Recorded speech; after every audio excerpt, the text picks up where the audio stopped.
Hello, everybody. How you doing? Took a little longer for Mr. the Hodd here to get back from where he was today, and make sure I'm muted here. I am. Oh, let me put on my headphones real quick. Oh yes, I probably should get mine too. Yeah. Go grab yours real quick. Just a sec. How's it going, everybody? So, plug these in real quick. All right. So that's okay. Yeah, let's address that right now, real quick, right off the bat. Okay, everybody's worried about the motion today. Well, we've been talking about this with Tracy Strong C. We've been, talking about this with a few other people, and the way it seems is that it got filed late in the day, not too late, but late enough that it didn't get added to the dockets, or it didn't get properly filed yet, approved and filed. The clerks have to approve it, is the way it was explained. So what probably happened is it got turned in, but the clerk didn't have time at the end of the day to approve it before they went home, right? So it waits till morning, and they'll look at those, whatever the last ones that came in today, and they'll deal with those in the morning, and we'll most likely have it tomorrow. That's basically what's going on. Just for those of you who are worried, or not sure why it didn't come out today. Well, it's most likely because she only had 14 days, and she took every last second on it and literally filed it, at 5 o'clock or at 4:50, or whatever. I'm assuming they close at 5 o'clock there, the courts anyway. So, howdy, Hodd. Hello, Mr. Hodd.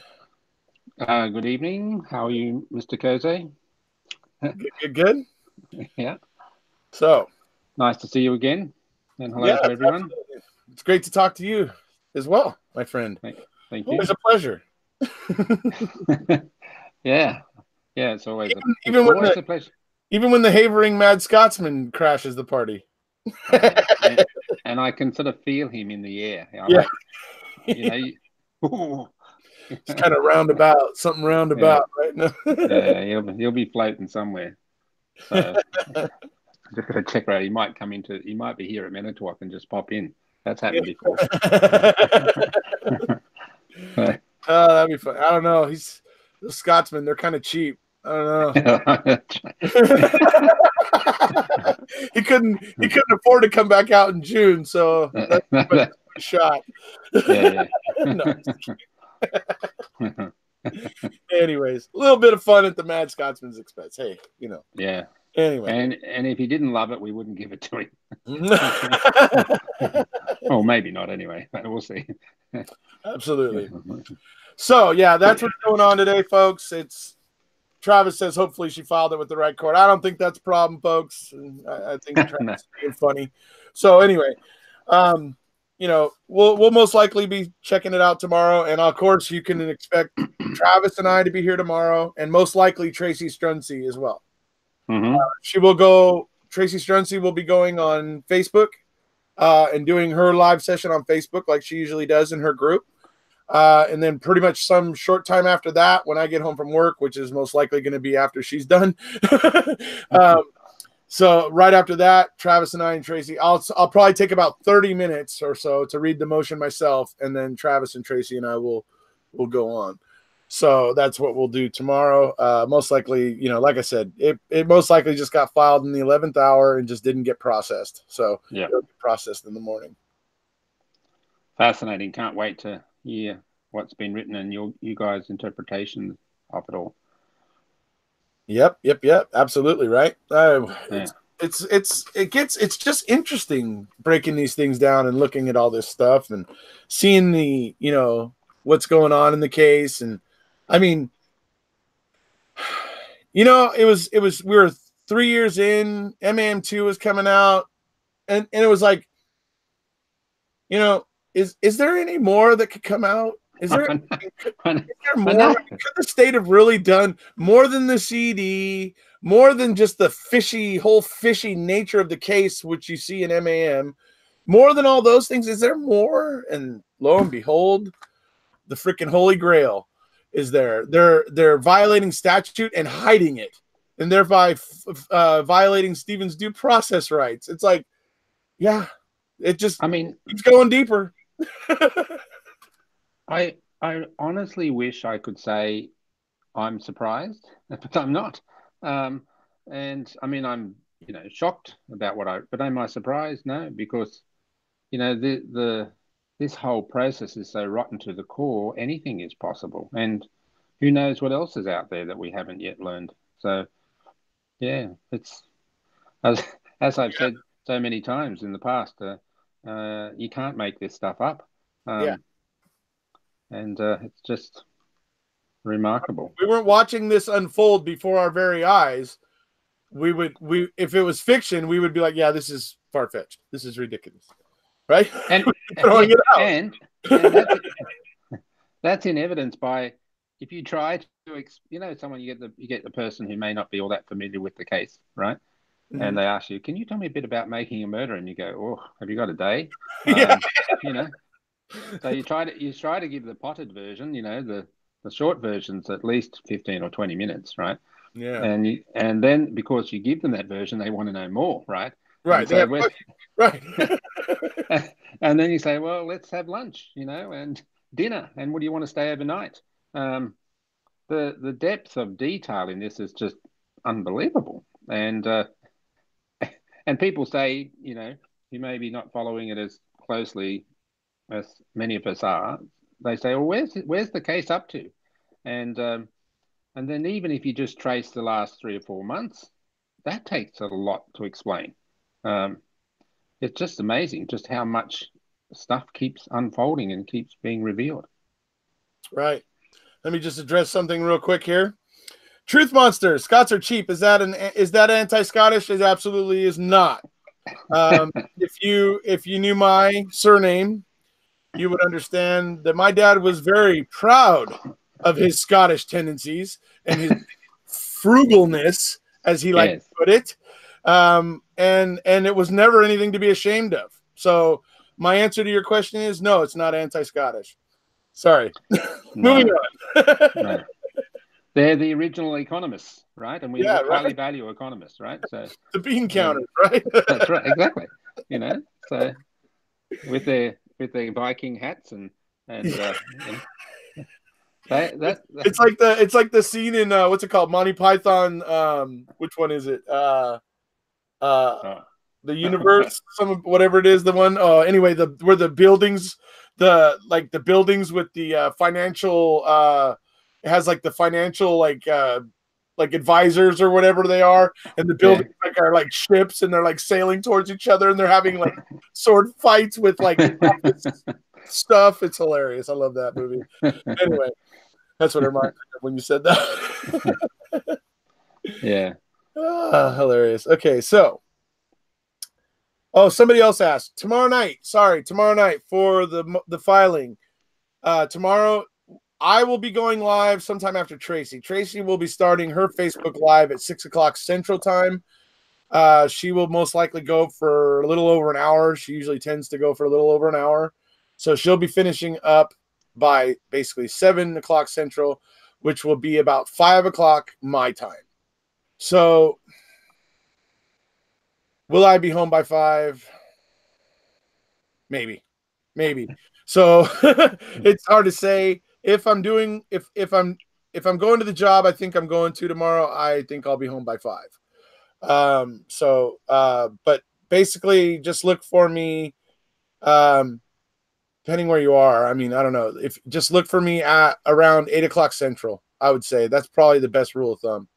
And if I end up working late and get put on another call, it might get a little later. So it's always a play it by ear. This is why I hate to schedule lives in advance, folks, because I hate to have you all show up and then wait 2 hours for me. It's just like I feel terrible that entire 2 hours. So it's like, sorry. But anyways, so that's what we're doing tomorrow. Yeah, it'll be fascinating. Yeah, can't wait to listen. Let's see. Time to get things moving. 2 innocent men have been waiting for years. An innocent woman and her family are waiting for peace. And a killer is still running free. I believe you may be right. Meaning of life. That's what it was. Everybody's telling me now. Oh yeah. Is Mark in Melbourne or Sydney? He's in neither. He is in Manitowoc, Wisconsin. Here's my There you go. evidentiary Manitowoc, documentation. 2 rivers. That's right. Let me put that. Oh, there we go. Okay, And, there we go. yeah, but I normally, for the person who may have asked that question, my home base is near Sydney, just about an hour north of Sydney. So I'm a New South Welshman rather than a Victorian. So Yeah, Travis says, "You're funny. You're funny, Travis. Just remember, black wire goes to the negative and red goes to positive, and you will be home early." Yeah, if I was wiring a car, that would be true. But and if I was wiring power, that would be true. But seeing as I'm running speaker wire and Cat 5 cabling and network stuff, it's quite a bit more complicated. And a bit safer too, I would suggest. Yeah, less voltage, therefore. That's right. Yeah. It's always nice when you put them together and it works, right? Right. Right. You plug it into the switch and it lights up. Yes. Yeah. All right. No. Anyways, today I was chasing a gremlin. I had a Cat 5 wire that I couldn't get to test out properly. Because I have a little thing that tests it on both ends, and it tells me if because there's 8 wires in there. You got to know that they're all in the proper order, right? So I have a little tester that tells me that. My tester was telling me some funky things, and so I had to end up recrimping the ends onto the Cat 5 and everything, and retesting again. Finally got it working right, but it was like, I guess the things had just gotten so corroded they weren't testing correctly anymore, and I had to replace the ends on them and a day in the life. But I took some video today that you guys will be able to see on my Doctor Who channel. I'll probably go post it real quick after this. Some of you may have seen the rough job I did recently over there on my other channel, where it was basically the house was still sticks, didn't have drywall or any outside exterior, anything like that, right? Still what we call rough. Yeah, and I showed you guys what I do kind of and the wires that I run. Well, this one will be more of seeing what it looks like kind of done. What the rack looks like, and I opened up a couple of the handholds so you guys could see the spaghetti going through the handholds and going through the different pipes and stuff, just so you guys heads could spin a little bit. Anyway, so I did that. But anyway, so Mr. Hodd not here. Yes, that's me. The Hodd. He got to go see. He got to go see somebody special today. He got to go visit with Mr. Avery. I did. Stephen Avery. On my own. Yep. Didn't have to worry about the fair sex being there, right? So you guys were able to, Yep, it was a boys' meeting. I didn't have to worry about precious cargo as I did when I had Mrs. Avery, Steve's mum, and Sandra and Kayla. Right. So, and the weather was kind. There's still plenty of snow on the ground, but it was a beautiful blue sky, really picturesque. And I worked out how to Bluetooth my phone to the car's radio and had a good session of Stacy Seabrook on the way through the rolling Wisconsin plains. I mean, seriously, we all know that, right? You get into this sort of, when you're listening to music and you're sort of in a setting like that, it really hits home. And, Wisconsin is truly a physically very beautiful place. And it is, yeah. To drive down there, most of the countryside is country, and so these beautiful rolling hills and snow everywhere, and it was nice. And so I went down to War Pond. I was with Stephen for about 4 hours or so, and we sat and chatted about a myriad of things, some of which I can talk to you about, some of which I guess are private, and out of respect for Stephen, I would never mention those, but he's aware. He's aware that, and he's totally okay with me talking about my visit to him.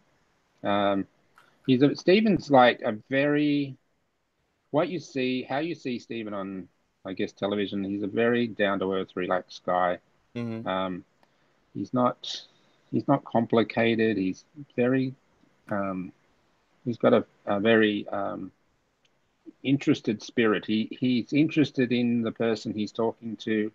He's very courteous. He's very um, kind of engaging, and he's got this cheeky sense of humor. So Right. not more than a minute or two would pass without a laugh from him. So Mhm. of course I have a tendency to provoke him into into that as well. I've had plenty of practice on the Scotsman, right? So Yes, that's indeed, got, indeed. got him wound up.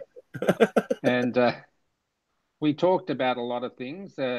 We talked about what were his plans when he is released from prison, what he would like to do, and most of those focus on supporting his mum and dad, Right. and also finding a place to live eventually with them, if possible, Right. and beyond them as well. He doesn't.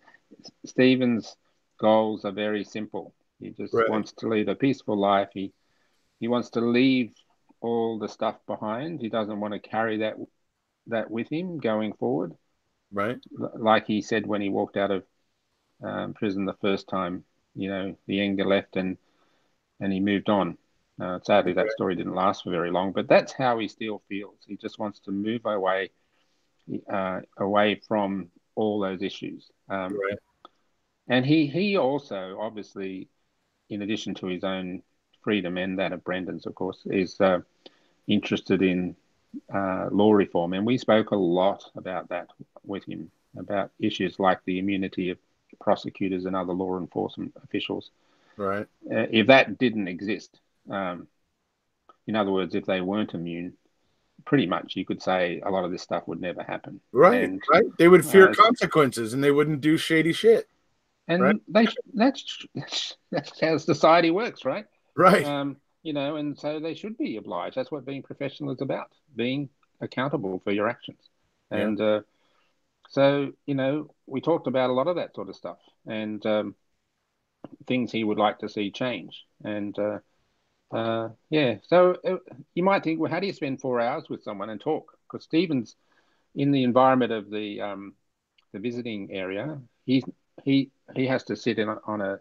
We sit around this small table, which I mentioned the other evening, Mm-hmm. and he sits on one side. In fact, all the inmates sit on a particular seat in their particular area, and they're not allowed to leave that seat. They're not allowed to get up and leave. Oh. And they have to face a certain direction. That's, I guess, for security. So the prison officers who are observing what's going on can always see their faces, right? Right. Now you think about that for a minute. Like even just to get up, they have a really nice. The actual prison visiting area is quite nice. It's very very peaceful and calm, and there's Clean. wives and children, and clean, and wives and children, and the guards are very courteous and polite, and referred to Stephen as Mr. Avery, um, and so they. So when you go in there, it's really nice to be there. But like, there's an area at the back of the visiting area where they have vending machines for food and sodas and stuff. So and I go down and get some things there, but he has to stay. He can't come down. So Right. you sort of think, oh my God, this is just like a micro version of being in custody, right? And you Yeah. can understand why they do that, because I'm not criticizing that process, because the prisoners are there and they need to be observed. Exactly. Um, Some of those because guys are dangerous. if something went wrong, right, if one of them misbehaved and they weren't being observed, we'd be equally as critical of the system, correct? Exactly.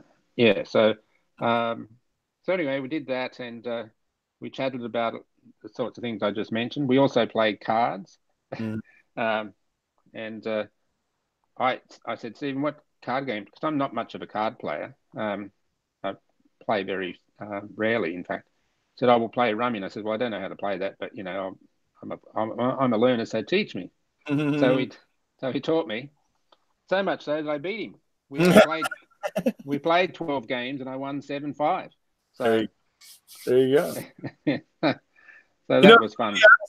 did this come up at all? Did you talk to Stephen about MAM, about the documentary at all?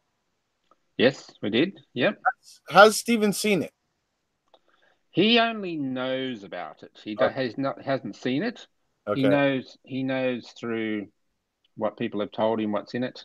Yeah, I like it seems a little odd because when I talk to him about stuff, like I'm a Johnny come lately to the whole thing, he's living it for so long. Right. And at times it feels like understandably, but at times it feels like I know more about it than he does, and he's the man who this is all about, he and Brendan. And so it always seems a little strange that I'm telling him things and he might say to me, "Oh, I didn't know that," right?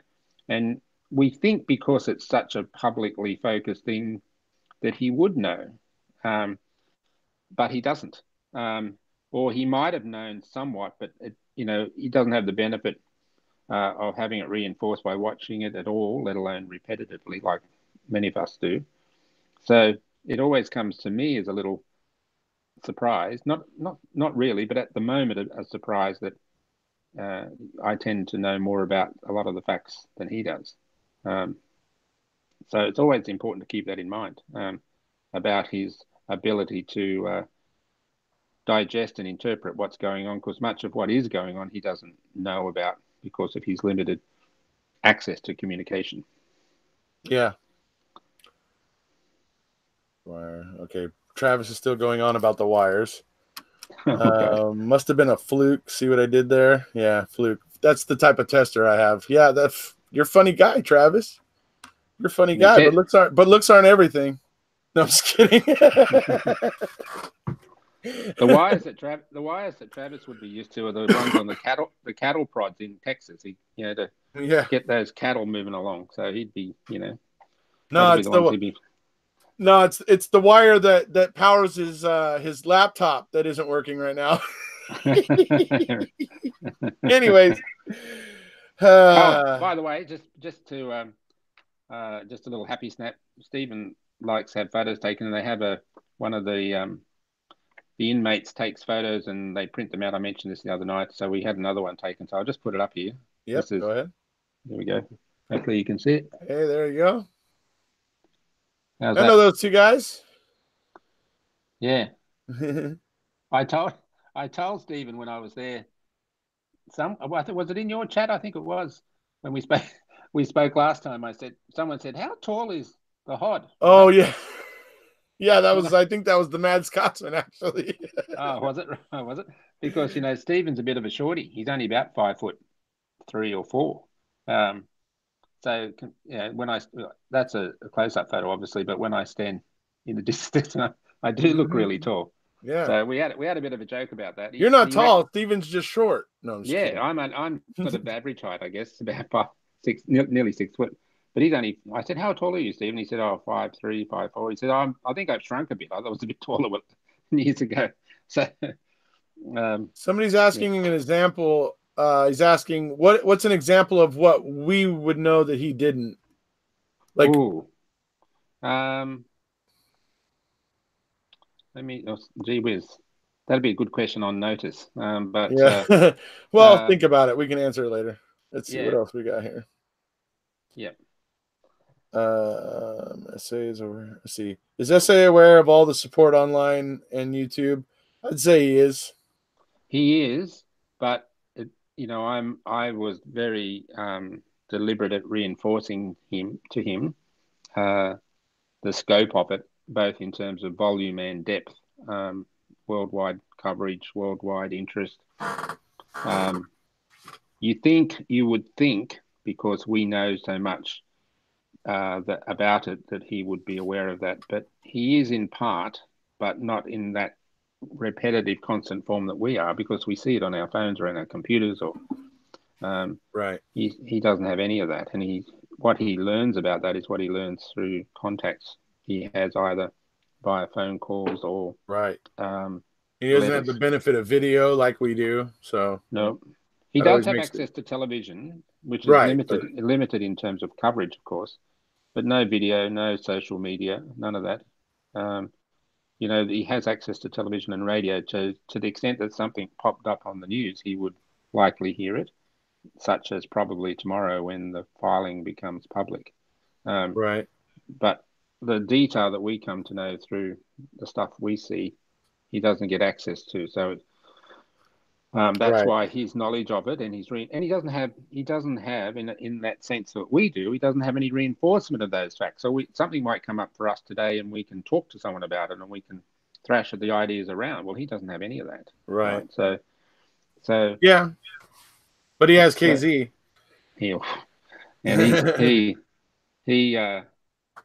he's a huge supporter of obviously of KZ, and um, she's done a wonderful job for him. He's very keen. Obviously, it's a stupid thing to say. He's very keen for things to be moving along. His big concern is his mum and dad, and um, he wants to be out there doing stuff and helping them, especially. He looks very well, as I said the other day. Those photos I just showed you, Yeah, Stephen's he looks. Stephen's he's grey, right? As you can see, I just put the photo back up again.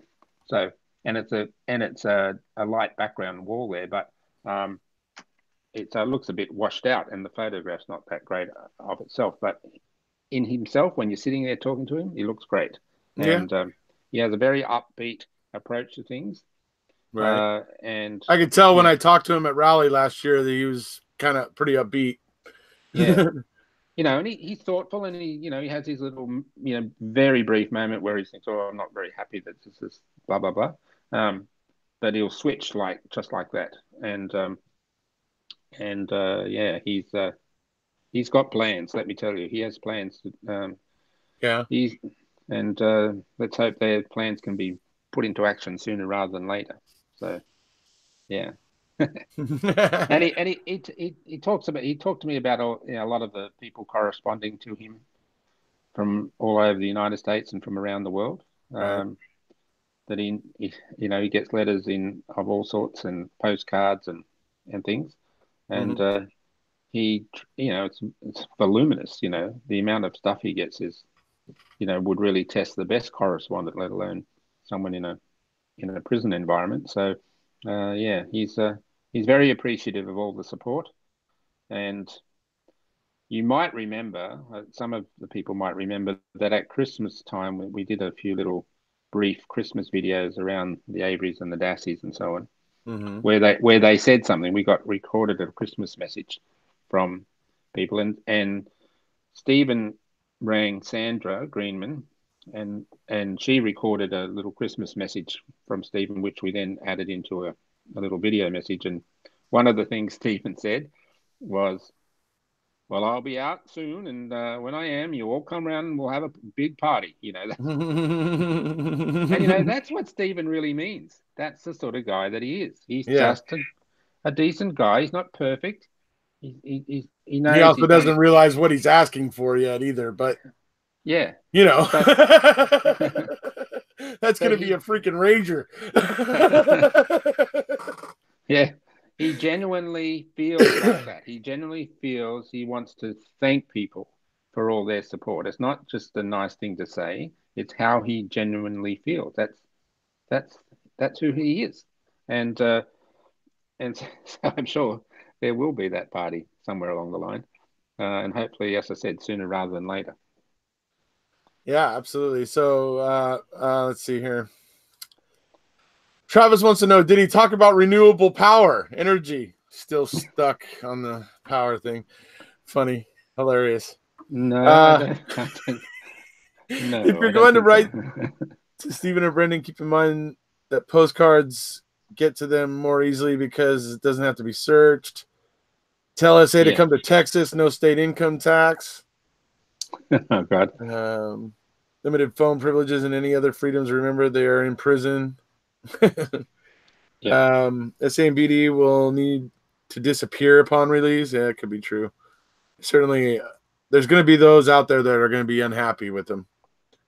I mean, Wouldn't it be? what he needs to be able to do, and Brendan, is to go and live a life in anonymity, right? Um, he doesn't have to. He's got to try to move on with his life in whatever form that is, without people saying that's Stephen Avery, right? Right. Or, so the chances of that happening are higher if in time. I'm not saying straight away that he moves away from the area that he's currently in. Otherwise, he'll be just constantly under the eye of whomever, right? Right. So it's not fun. He's lived a very unfun life so far, and so I, I I would suggest that he needs, obviously in consultation with his mum and dad and their health, he needs to move away from where He was grown up. Oh, he certainly needs to get the hell out of Manitowoc, probably out of Wisconsin completely. Yeah. Now the AG's office is implicated, and I mean, so, and he does. I mean, he's obviously, how can I put it? He's obviously angry and bitter about what's happened to him, but he's not carrying that. Right. He will not carry that through the rest of his life. His focus is to get out and get back on at the start of day one. Yep. He's not going to take that baggage with him. If at all possible, he will leave that at the door and move on. So that's the sort of guy that he is. And in many ways, it's that attitude that's enabled him to survive the 31 years he's been in prison wrongfully, in our view, wrongfully convicted. The problem I see with that, and some people are talking about he needs to take mom and pa south and stuff like that. The problem I see with him taking mom and pa anywhere is I don't know if mom and pa are going to want to go anywhere. Yeah, well, they may not. But it may be a two-stage process. From what I get, pa is, really attached to Crivets and his critters up there. So, I mean, so I can imagine that's going to be a bit tough maybe. So, but certainly do want to see, I would like to see all of them get out of there, though. They're clearly not welcome in Wisconsin. I mean, Well, I think what would I know? I'm just a blow-in, right? So, but there are they do have a lot of support in this area, but do you want to be walking down the street in a rural area and someone, sneer at you or talk behind your back? You don't need that, Right. So, Stephen will decide what's best, that's for sure. But I mean, it won't be an immediate, I'm getting out of town approach. I wouldn't have thought, but I think he'll be thoughtful about how can he be the best son he can be to his mum and dad in a way that makes them happy. They're both in their early, I think they're both 80, 81, something like that.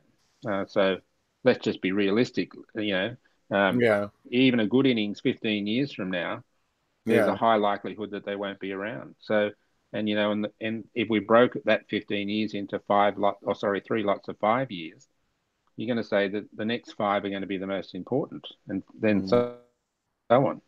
Those set of circumstances will generate a decision about what to do based on them.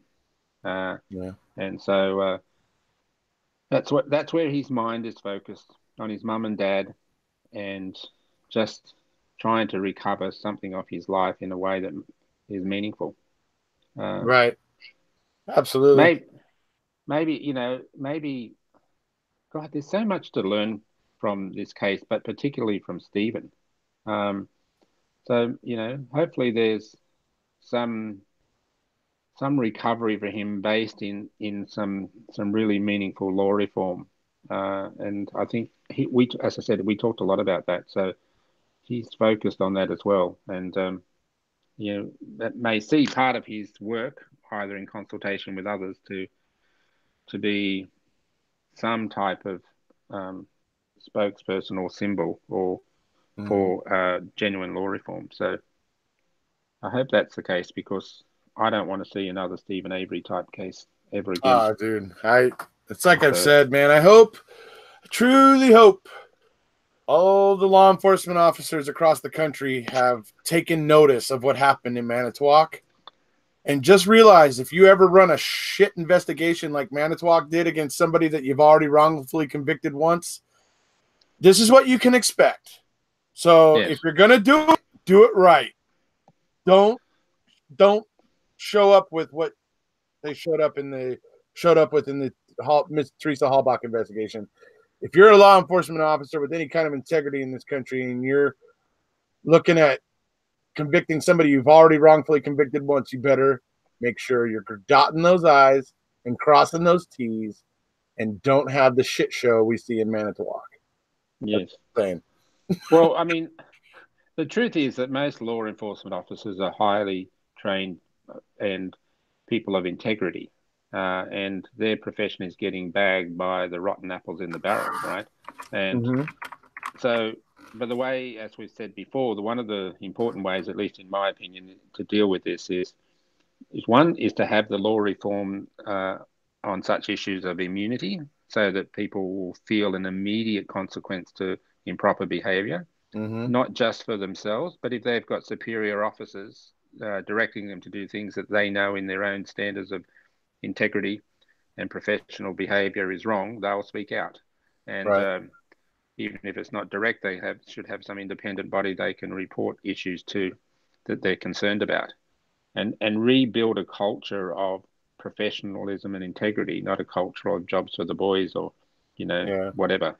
That's where we need to see that change, and that should attract more quality people to the profession as well. Because we need a law enforcement profession that we trust and can believe in, and it's been badly eroded by this and other cases. I think Steve Moore said it best. He said, "Don't get me wrong, I love law enforcement, but I love them more when I know that we're keeping them honest." I felt like that was like a brilliant way to say it, because that's pretty much how I feel. I mean, I appreciate our law enforcement officers, the ones that are conscientious and, take their job seriously. Certain other ones, like some of the fellows we see in this investigation, not so much. No, I don't, not so much. But Steve Moore said it that way. He's like, I love my law enforcement. I love law enforcement, but I love them more when I know we're keeping them honest. And I felt that was a brilliant way to say it.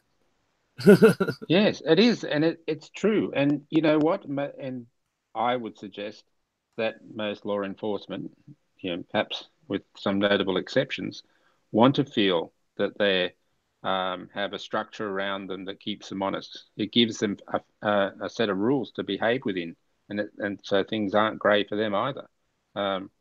So they know what's right, they know what's wrong, they know what they can do, they know what discretions they have and what their reporting obligations are. And they need to be upholding the system, not outsiders.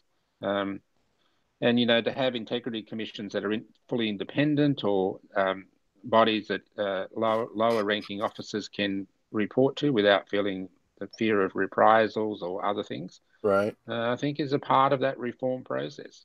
And, that's what I want to see come out of the pain and suffering that Stephen and Brendan and others have in those other cases have gone through. That meaningful change, meaningful change. How'd you like my video last night, buddy? Is that? Oh yeah, that was great. You like that? I couldn't. I mean, like seriously, even though I'm familiar, like a lot of people here are, with all the detail, you rattle off all that stuff and you go, oh my God. You forget momentarily all the issues, right? There's so many of them, right? It's there's so many. Every time I do a video, it's like, oh, you know what? I probably haven't talked about that one in a month. Boom. Yeah. And it's just like you keep circling around, and there's always new people that haven't heard it before, or they missed it the last 5 times I talked about it, or it's funny how it happens. But yeah, keep talking about it. Keep talking about it, folks. Yeah, the Strang, I call it the Strang principle, right? Because that was Dean's famous thing, right? When we asked, what do you do about this stuff? He said, well, you keep talking about it, right? So he's like, how do we do that? I love the way it goes, because he's like, oh, it's up to us to make sure we have a more perfect system. It's, it's up to us to do that. And we got to make sure and whatever. And so she's like, the girl's like, oh, it's funny when you watch the video, because she's got her head down. She's like this. She's like, how do we do that? And she kind of looks sideways at him because he's right here.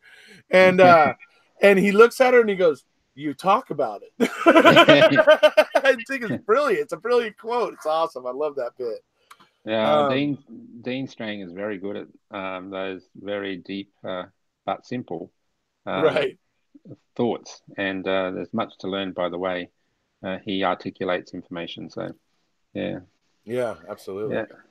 But, so the reform is important. And actually, as we've said in these videos, that there's, for the Wisconsinites, there's this big Supreme Court election going on. Is April 2nd.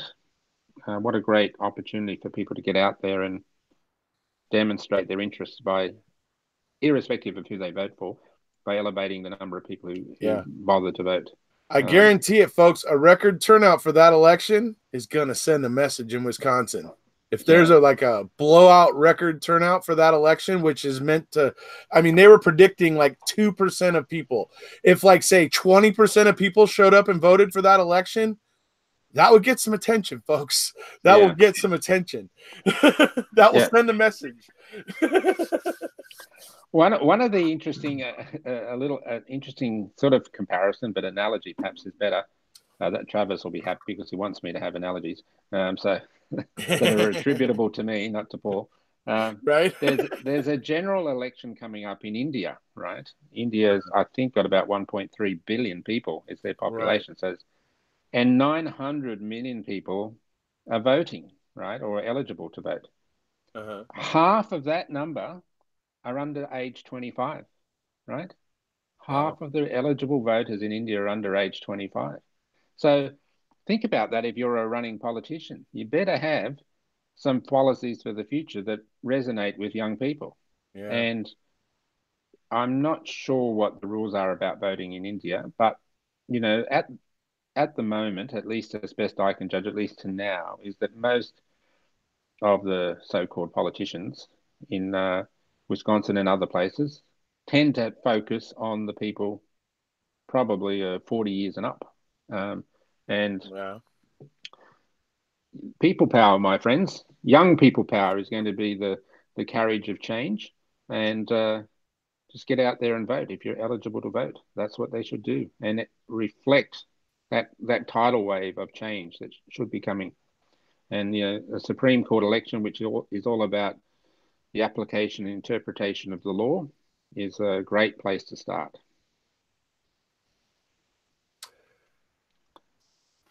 Let's see here. They all thought the world would. Let's see. They all thought the world would see the dirty deeds in Manitowoc County corruption. See, Scott Ferris says he has zero care about the Supreme Court. You know, what are you gonna do? You can lead a horse to water, folks. There's an old saying, quite a true saying, is you get the government you deserve, right? Which is a way of saying if you don't participate, don't complain, right? Yeah. And democracy is all about participation. And you might think you're just a little speck in the ocean of decision making, but you're not. And that, with due respect to anyone's right, you need to change that attitude, in my view. Scott is correcting. He says he cares. He was commenting about how other people feel. So. Oh, okay. You know. Good on you, Scott. Good, Scott. We love you. Maybe you should put out a challenge over the next week or so to your people subscribing to the channel to go out and just do, even if they're not from Wisconsin, to go out and do a little bit of homework research on each of the two candidates for this Supreme Court position and get them to come back and just put some comments down about what they stand for. All right. How's everybody feel about that? Particularly the Wrecking Crew. We could actually we could determine one of the rooms in Discord to do this. But yeah, everyone has to be polite and courteous and respectful, but come up and understand go and find out what they stand for. Well, we're just going to find out what the issues are, and hopefully there won't be any arguments there. We're just going to write what each politician or what each judge is about, what they stand for, and people can make a informed decision. I'm not here to tell you who to vote for, folks. I would never do that. So, but I'm more than happy to see if me and the Wrecking Crew can get all that information together for you so you can make your own informed decision. I'm down with that. I think it'll be good. And then you can have a debate about what those sorts of statements potentially mean. Like if someone says, I'm going to be all about truth and justice in the American way, and that's all they say, you think, well, that's nice, but what does that tell me? Or I'm going to be tough on crime. What does that tell me? So, you know, I think that would be a good exercise, and out of that might come some issues that can be fed back into the election process and saying, what are you going to do about this issue? For example, in Wisconsin, as we know, they have this rule. If I'm wrong, someone please correct me. That says that unless you admit your guilt, you don't get parole. Right. Now that's a formula for false confessions, because people are going to say, well, gee, and then what usually often goes with that is a push to get confessions and a deal, which they were trying to do with Brendan, of course, to say, well, if you confess, you'll get 10 years, but if you don't confess, you're in there forever, right? Right. So they do deals on cases, and guilty people get out who actually committed the crime, and innocent people who don't want to confess because they didn't do it, right? Right. They get, like Stephen, they get standing there forever. Yeah. That's counterintuitive to good justice to have a rule like that. I agree. But that, if I was a Wisconsin citizen and I was voting, I'd be saying, that's an issue for lawmakers as distinct from justices. They're about to interpret the law. But that'd be an issue to a governor and say, well, what do you think about this rule? Or blah, blah, blah. They're the things that are really evil parts of perhaps what was well-intended piece of legislation, but it's really bad for the truth. That's, I guess, what I'm saying. Right. Yeah, I agree.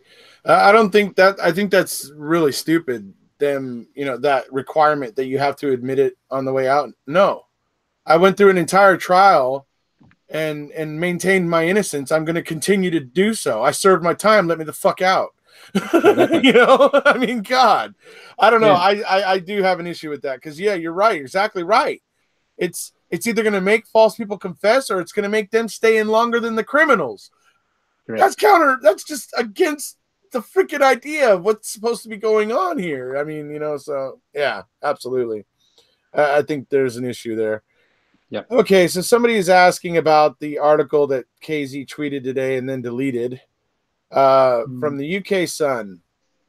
All I can tell you is I saw a picture of Stephen Avery, I saw a picture of Jody, and I saw Kathleen Zellner's tweet talking about how the deplorables or something like that, in Wisconsin are, trying to stir up crap or whatever.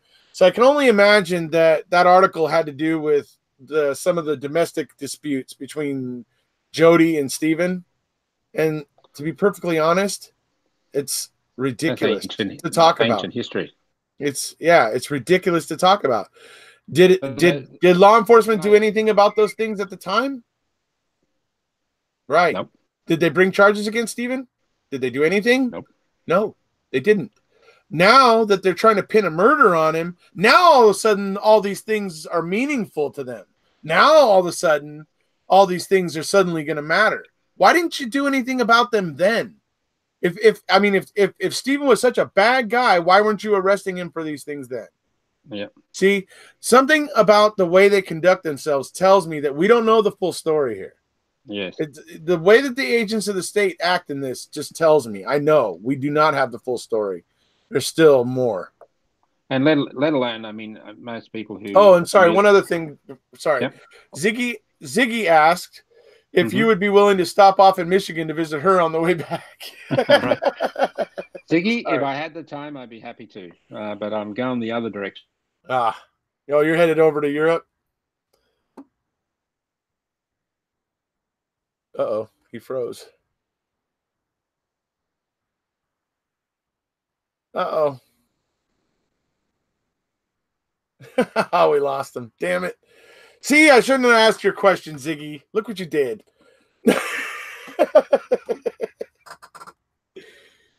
All right, let's see what we got here. Let's see.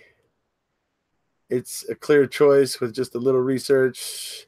That is exactly what happened to me. You say you did it, and we will go easy on you. Then they put the smack down.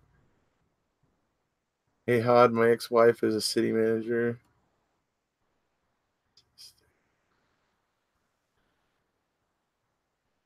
For us to see what they did in the past. Innocent does not guarantee freedom. That has been true for sure in the past. Most elocute must elocute to get parole, but Gov can commute or pardon without prisoner admitting guilt. Look at the way they ruled in the past. She didn't delete the tweet. I saw it when I woke up just now. I went over to her Twitter, couldn't find it, but if it's there, it's there. Point is, I basically know what it's about, and it's a bunch of BS. Hopefully Mark's going to pop back in here in a second. That article said Stephen got $37 million. Another inaccurate source, folks. Oh, by the way, geez, you know what? Since that came up, I got another credible source for you, folks. Somebody sent me something today, or somebody posted something today that was brilliant. I am going to post the link for it here for you, folks. Let me find it real quick.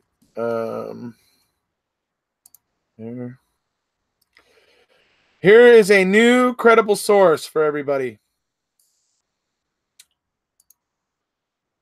These guys, I watched this video today covering what's going on right now in the Stephen Avery case and everything. This is like the most accurate one I've seen. The only criticism I have of this particular video is slight. Only one little thing that I would have to say, and that is they failed to mention that the quick DNA testing for the bones, because they kept questioning whether or not it was accepted or trusted method and all that stuff. And they, I guess, didn't know or failed to mention the fact that it has been accepted by the FBI. They didn't mention that, but everything else in this article, they pretty much nailed it, got it right. So I'm going to post it here for you guys. Yeah, like I said, it's brilliant. It's from the Law Network.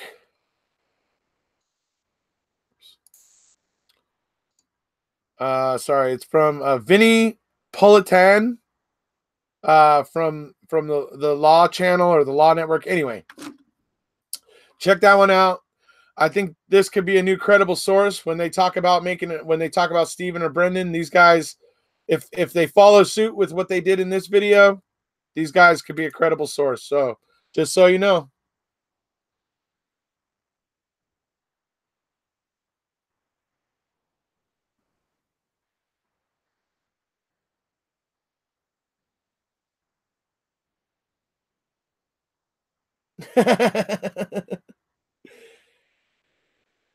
Let's see. He is very sweaty. It's not normal. Good night, all. Good night. Boo and Bo forever. Boo and Bo forever. Mine Sock is good too. Info 11 parts. Checking it out before I clunk Peace and Love. Let's see, did I lose the Hodd? I think I must have lost the Hodd. I don't know. Maybe the hotel's internet broke down. I know that happened to me when I was in Utah. I was pissed. Second night I was there, I couldn't go live or couldn't do anything because there was no internet. Oh, that was a bummer. So,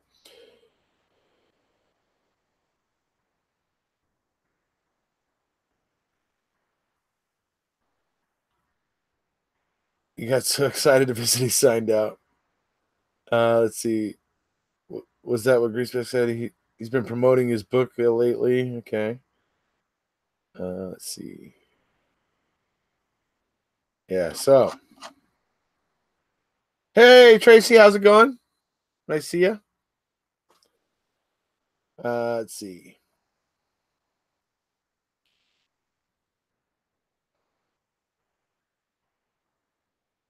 They only got it half right? Okay, well, it was far more accurate than a lot of other things I've seen. I'll put it that way. Let's see. If there's getting high winds, it would be he was blowing offline. Let's see. Not too sure how accurate they are going to be on law. Let's see. Okay, well, Travis doesn't like those guys, but from what I could tell, from what I listened to, they had it a lot better than a lot of other sources I've seen. I'll put it that way. A lot better.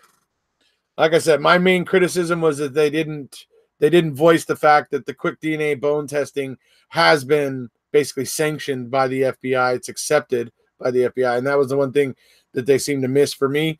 But they seem to report everything else somewhat accurate. I mean, somewhat. I thought it was pretty decent. Anyway, Travis disagrees. What are you gonna do? What are you gonna do?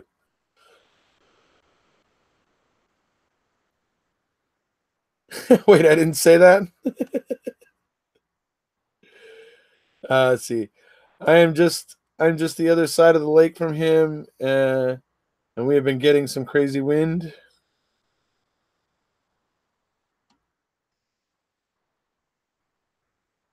Oh, you mean so they weren't following the fact that no, they were. They talked about it. They talked about the violations. You're gonna make me go back and watch it now, Travis. I could have sworn I heard him talk about that. But maybe I'm wrong. Who knows? I'll go back and watch it again. Let's see. He did that to me tonight too, Travis.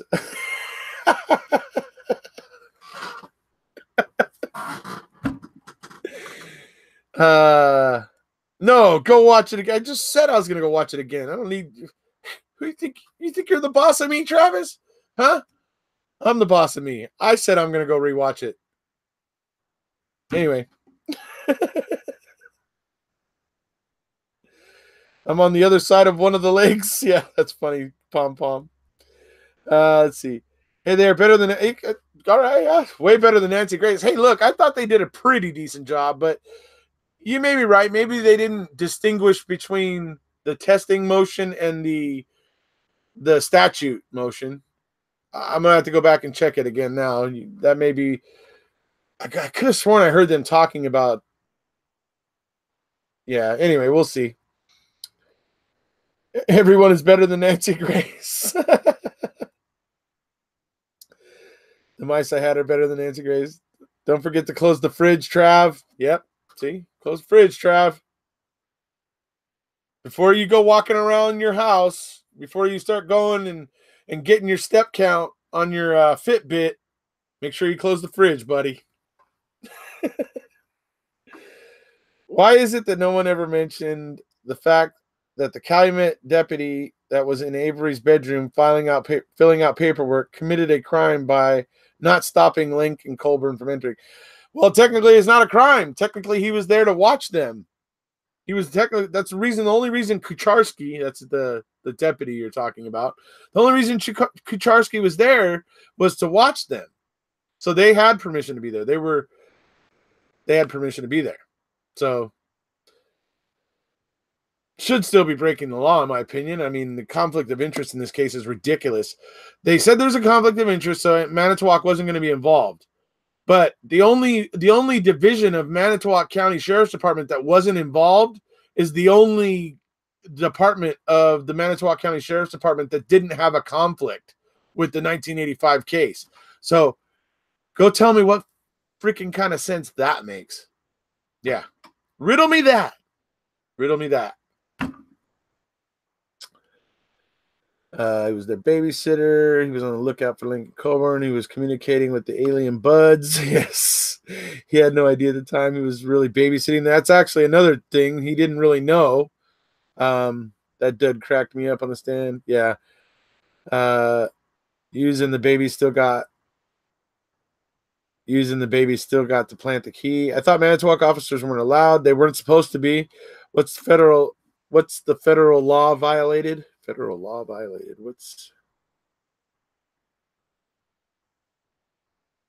He broke a federal statute. Oh, no. It wasn't a federal statute. They broke a Wisconsin statute about retaining biological evidence.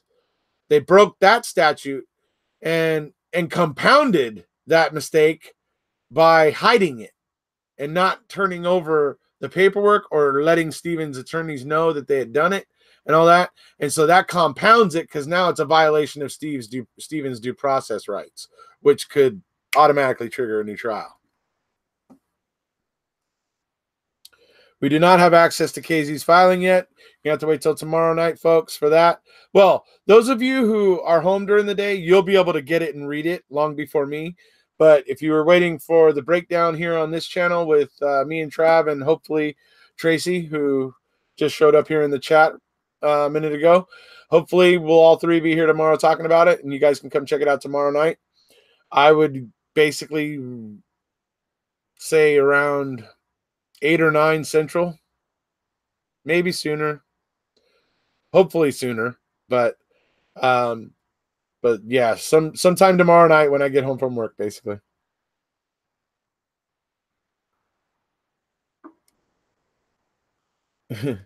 So would that fall under double jeopardy at all? Can't try for the same thing twice. I don't think so. Manitowoc refused itself from the very beginning, threw it to Calumet, then they swarmed to the scene day after day. Right. Forgot about the work with KZ website. Let's see. Would fall under that. Anyone heading to the rally and camping out? Whatever he said would trigger a new trial. No double jeopardy. So, all right. Well, I think the Hodd is now getting his beauty sleep. He's he's got to keep try to hold on to that youthful vigor over there. The Hodd. He's a sex symbol like the Hoff. No, I'm just kidding. Anyways, so I think we've kind of gone through it here today. Talking about a few things. Obviously, we got to talk to Mark here. We got to visit with Steven today, and you got to hear some of his, experiences with Steven there. So it's exciting stuff. So, obviously, we're going to be probably talking a lot with Mark coming next week and stuff when I'm hopefully in Australia. I hope. God, I hope. I'm really hoping. So it all depends on whether or not the time frame that the guy at the federal building gave me is still going to hold after what happened with the whole birth certificate. So if it's 7 to 10 days from when I sent it, I should be in good shape. If it ends up being 2 or 3 weeks from when I sent the birth certificate, I'm in bad shape. I'm in trouble. So hopefully that thing's going to show up here in the next couple of days, and I'll be in Australia next week and doing a lot of fun stuff for you guys. Hopefully, that's what I'm hoping. Really trying. I've done everything I could to make this happen. I'm at the mercy of the government at this point. I'm at the mercy of the federal government. So hopefully we're going to be all right.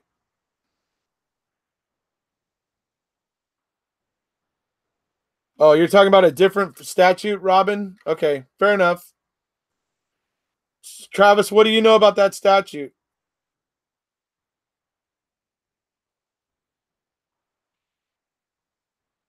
I'm screwed then. I expedited it. It should be. And the guy at the passport agency, see, I went on the website. The website said expedited is normally 2 to 3 weeks. But it also says that if you go down to the passport agency, which I did, I went down to the federal building and actually did it there. And whatever time they give you will be the accurate time. He said 7 to 10 days. But then I got a letter where I had to send in the birth certificate. I don't know if the time now starts when they I don't know if the time starts when they get the birth certificate, right? And I don't know if when that happens, are they going to still realize that it's still time sensitive and it needs to be done within 7 to 10 days, or is it suddenly going to jump to this 2 to 3 week expedited? I'm like totally mind screwing myself about this, but I'm just praying that it hopefully just turns up within the next day or two and I have it. So, well, tomorrow will be 7 days from when I sent my birth certificate in. So hopefully tomorrow I'll have it. I'm praying, hoping, really hoping. I really wish it would come because my heart needs to settle down because man, this stuff is killing me. All the stress. Anyways.